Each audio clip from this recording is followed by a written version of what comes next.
Hello everyone and thanks for watching Edupedia World Videos. We are studying chemical equilibrium and looking at the various sections of Le Chatelier's principle. So in this session we'll look at catalyst and inert gas addition and how do they affect a system present at equilibrium. Once again our analysis will be applicable to both physical as well as chemical equilibrium. So basically let's start with the effect of catalyst. So after that we'll look at the effect of inert gas addition. So what is a catalyst? A catalyst, conventionally speaking, is any substance which increases the rate of your chemical reaction. Okay, so catalyst affects the rate and not the entire reaction itself. Okay, it only affects one point, which is the rate of your reaction. Okay, and conventionally speaking, it increases the rate of reaction. So how does a catalyst affect a reversible reaction? There are two different reactions taking place. In a reversible reactions, you have a forward reaction and a backward reaction. So how does a catalyst affect such a reaction? So basically both the reactions where LHS is getting converted into RHS, okay, right hand side, and the right hand side is getting converted to left hand side. So both the reactions are taking place inside the same container and under the same experimental conditions. So effect of catalyst is going to be same on both the reactions. It increases the rate of both reactions, forward as well as backward reaction, and it increases this rate by the same amount as well. As a result of this, there is no net change in your entire reaction. It is increasing the rate, but it is not increasing the rate of one side more than the other side. So there is no relative change in the rates, and hence the value of Q continues to remain equal to K equilibrium. Okay, this expression Q equals to K equilibrium still holds. It does not get changed, it does not get disturbed, and hence the system continues to remain in the state of equilibrium. Why is that? Okay, basically equilibrium composition remains same. The concentrations, the partial pressures, the volumes, everything, okay, all of those things are not affected by presence of a catalyst. It is a facilitator, not an initiator. What do I mean by this? This is a very important point. Okay, though you will study the analysis of catalyst in greater detail in class 12th, but here we are just looking at some of the points so you can understand the effect of catalyst on the equilibrium system. It is a facilitator. It facilitates your reaction. Any given chemical reaction, a catalyst will increase its rate. Okay, it acts as a facilitator. It will increase the speed with which your reactants are getting consumed and converted into products, but it will not initiate a reaction. So if you have a particular reaction which never takes place, for example, let's assume that carbon is not reacting with nitrogen under the given conditions. Even using a catalyst over here will not initiate this reaction. A catalyst only facilitates a reaction which is already feasible. It does not make a non-spontaneous reaction, a reaction which is not feasible, take place. Catalyst cannot act as an initiator. They can act as inhibitors. Inhibitor means something, a substance, alright, some substance, something which inhibits your reaction, that is, which slows down your reaction. And those catalysts, as we discussed before, are called negative catalysts, the ones which act as inhibitors instead of facilitators. But neither of them can act as initiator. If a substance is acting as an initiator, if it is starting a reaction which was not initially feasible, that substance is not going to be called a catalyst. Okay, by the definition itself, a catalyst takes part in the reaction, but it doesn't actually get consumed.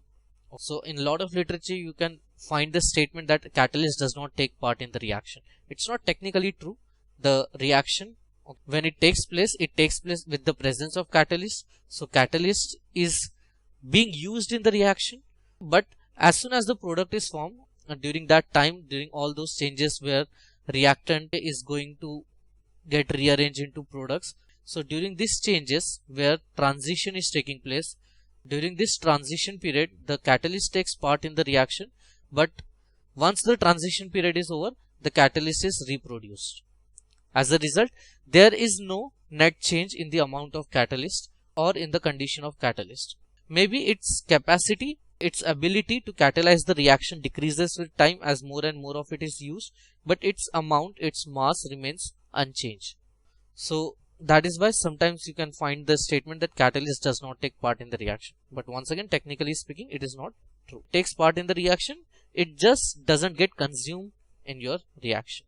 So why is that? Now let's look at a graph of energy with time, that is progress of your reaction. So see, what happens is this graph looks something like this. When your reactants, say they are here, are getting converted into products. Let's say over here. This is a particular case of a graph which I am showing you. We are not going into details over here. Okay, they are not part of your class 11 syllabus, but you need them to understand the effect of catalyst. So this is how the reaction takes place. This barrier over here, the reactants are initially present over here at this location. They have to reach over here. So they cannot directly take a shortcut and reach to the product side. The reactions move through a barrier, this hilltop. So this is a barrier. This is where the transition state comes into picture. The transition state of your reaction, where reactants and products are not existing, but a new compound is existing with both the characteristics of reactant as well as product. So that state is called a transition state. And this transition state, it can be observed or hypothesized in all the reactions which you study. Since to form the products, reactant has to cross this barrier, it requires a lot of energy, and that takes a lot of time to reach over here. So what catalyst does is, it tells reactant, I will show you a new path, a new way. It is a shortcut. Alright, that road is a shortcut, and that road has lower obstacle than your initial road. So catalyst gives a new path, a new transition state, and because of this new path, the time taken for reactant to get converted into product is decreased. But what about reversible reaction? If you look at it backwards, where product gets converted into reactant, what about that? So look at it backwards. So here product is going to get converted into reactant, but it will also have to cross the same barrier. And since catalyst has decreased the entire barrier, even the product has to cross this smaller barrier now.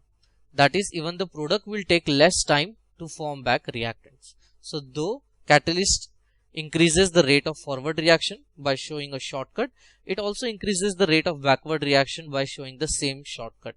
And this increase in both the reactions rate, that is forward and backward, is same.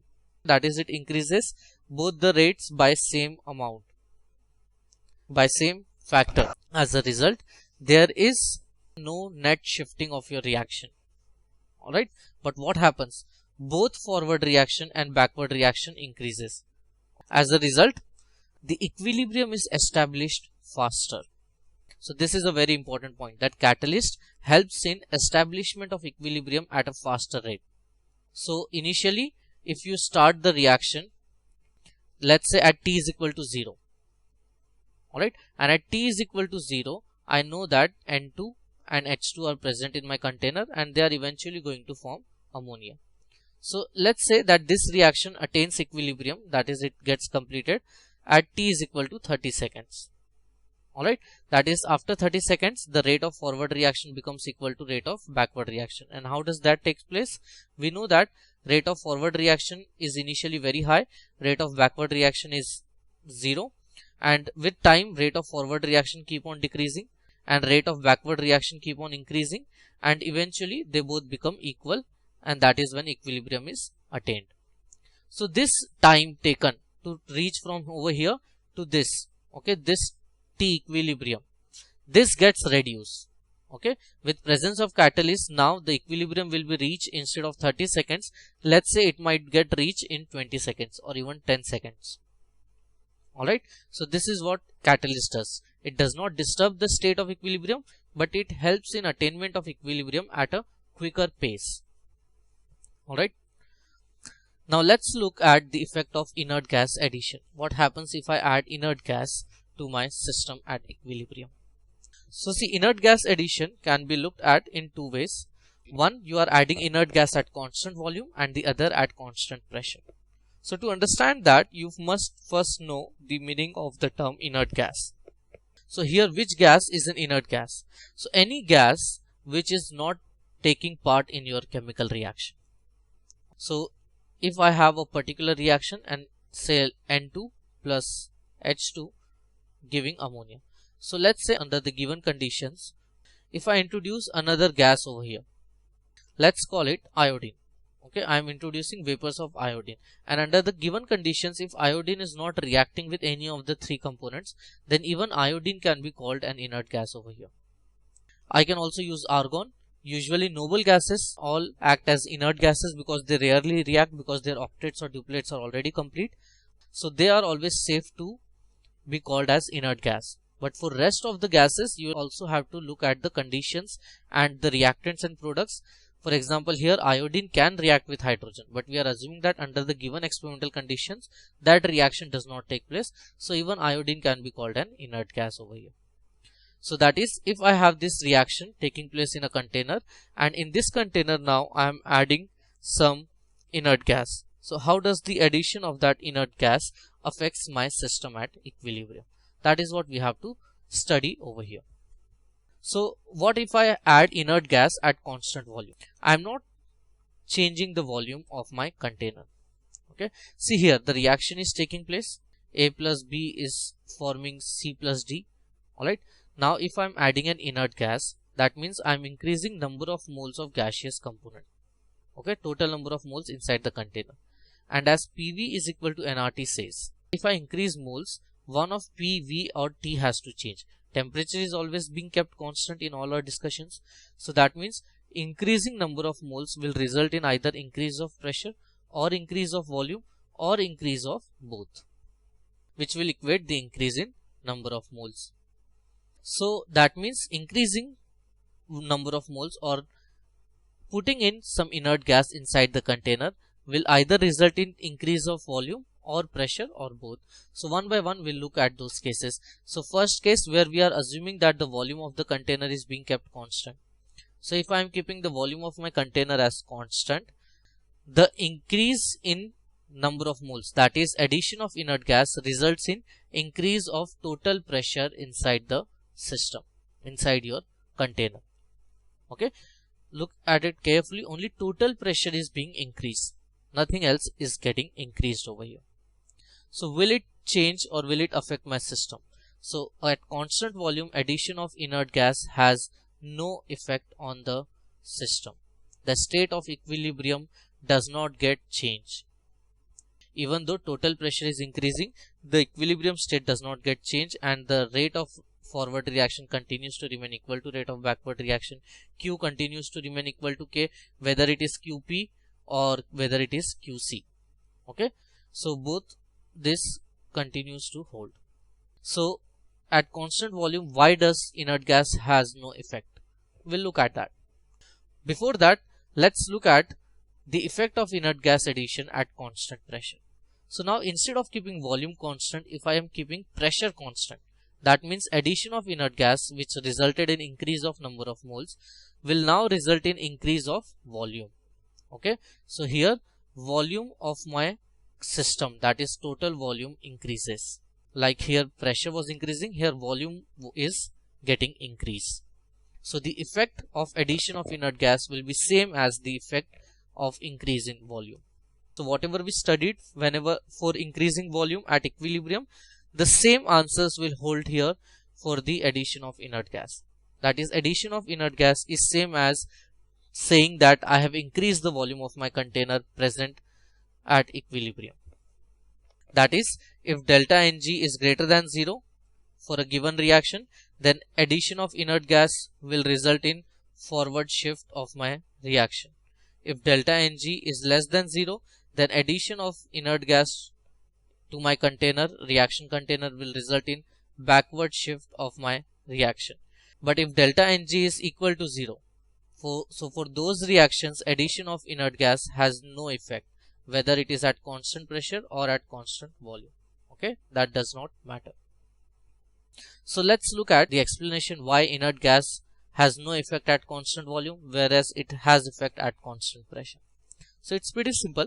We have already seen that inert gas addition basically means that I am increasing number of moles inside my container.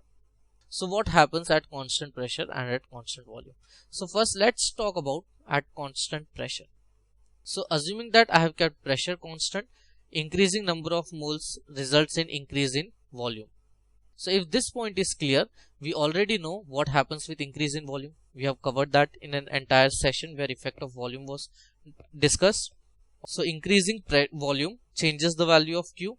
Okay, we know that Q is inversely proportional to volume raised to power delta Ng. So addition of inert gas has resulted in increase of V, and that will affect the value of Q. So if delta Ng is greater than 0, we know that increasing volume, that is increasing addition of inert gas, alright, will result in decrease of Q value, which will result in Q becoming less than K. Whether it is QC or QP does not matter. Okay, they will both decrease with respect to KC or KP, and this results in forward shift of your reaction. That is, rate of forward reaction now becomes greater than rate of backward reaction. Okay, likewise we also know if what happens if delta Ng is less than 0 and if delta Ng is equal to 0. So at constant pressure it's pretty simple because we have already discussed that in terms of volume. So only thing you need to remember is that increasing moles, that is addition of inert gas, is basically increasing volume at constant pressure. So what happens if I am not increasing volume? What happens if the volume is kept constant? So this means at constant volume what will happen?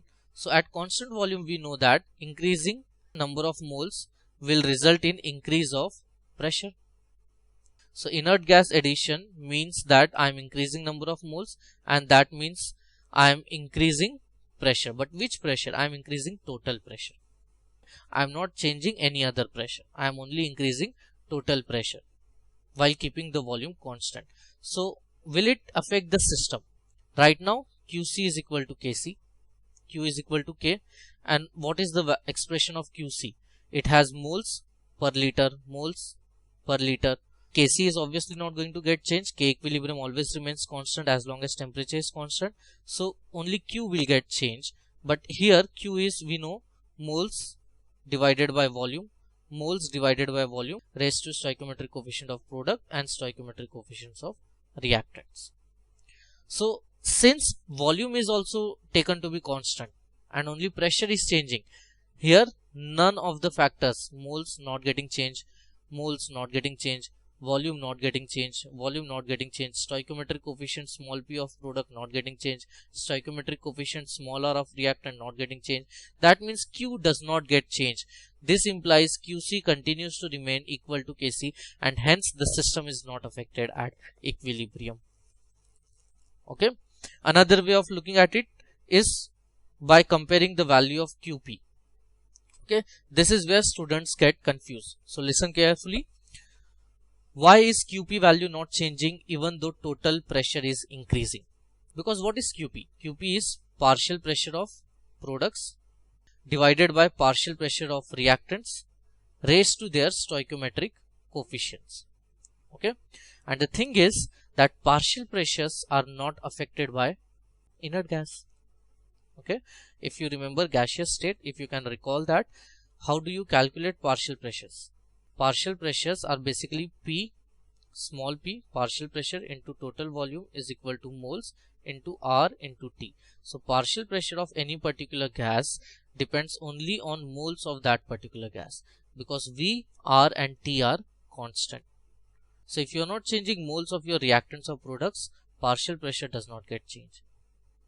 Okay, and this means if partial pressure is not getting changed, the value of QP does not get changed, and QP continues to remain equal to KP, and hence equilibrium is not getting disturbed. You can have some other ways of looking at it. You can further, if you like, divide the expression here, further break it down into different parts, partial pressures as mole fraction into total pressure. But once again, if you analyze carefully, you will see that QP does not get changed and QP continues to remain equal to KP, and hence system continues to remain at equilibrium. So finally, let's look at a quick example. So let's say you have carbon which is reacting with CO2 to form carbon monoxide.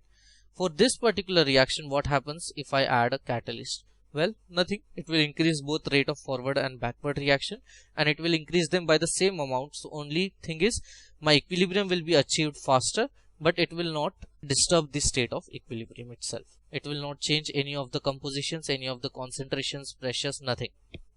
Okay, but what happens if I add inert gas over here? So if inert gas is added, assuming that the volume of my container is constant, then if there will not be any effect. But if inert gas is added while maintaining the pressure, let's say I maintain the pressure of this container at 2 atm. So though the reaction is taking place in both the direction, I am still maintaining the pressure as 2 atm. I am not allowing it to change total pressure.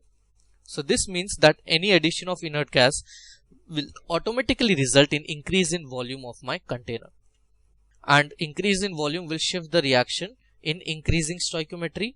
Here delta Ng is 2 minus 1, which is greater than 0, and hence increasing volume will shift the reaction in forward direction. Hence addition of inert gas, let's say I am adding helium over here, because under these conditions, and in fact helium doesn't normally react with any of these components present over here. Okay, so helium can act as a very good inert gas over here, as it is not taking part in the reaction. So its addition will simply result in forward shift of my chemical equilibrium. Okay, so addition of helium at constant pressure will disturb the state of equilibrium. It will disturb it and make the rate of forward reaction more than rate of backward reaction, and hence more and more of carbon and CO2 will now get consumed to form CO to once again establish the equilibrium. Okay, and once the equilibrium is established again, okay, then again the rate of forward will become equal to rate of backward reaction, and hence all the compositions will once again return to their constant values, though different constant values, but they will become constant again. So until next time, and once again thanks for watching Edupedia World videos.